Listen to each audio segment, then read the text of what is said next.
Bhubaneswar traffic police रे कार्यरत थिबा जणे होमगार्ड सांबादिकों को दुर्व्यवहार प्रदर्शन करथिबा देखा जायतिला। वी केयर वी डेयर रो नारा देउथिबा ओडिशा पुलिस और ट्राफिक पुलिस आज होमगार्ड को एभली आचरण प्रदर्शन असली मुखा पदारे पकाइछि। खबर नेबारे जणा जायछि कि आज राजमहल छक ब्रिज तळे उदुउडिया द्विपहर रे जणे युवक पथभ्रष्ट होइथिबा बेले आम प्रतिनिधि तांको ऑटो रे नै पोखरीपुट लाइन बस रे पहुंचेबा को चेष्टा करथिबा बेले हठात ट्राफिक कर्तव्यरत थिबा होमगार्ड रहिबा सूचक देई पुणी जीवा पई कहिथिले। एही समय युवकटी ओल्हाउथिबारु टिके विलंब होई जीवा पई एथरे उत्क्षिप्त होई तुकार भाषा रे गाड़ी देथिले। आम प्रतिनिधि निज परिचय पत्र देखाई मो जणे समाजसेवी और गणमाध्यम प्रतिनिधि कहिथिले मध्य कौन हैला सेठू कहिथिले।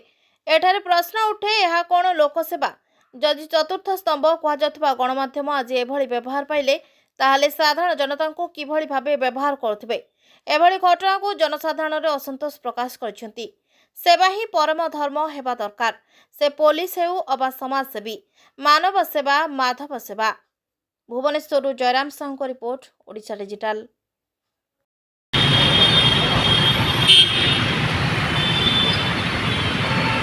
Follow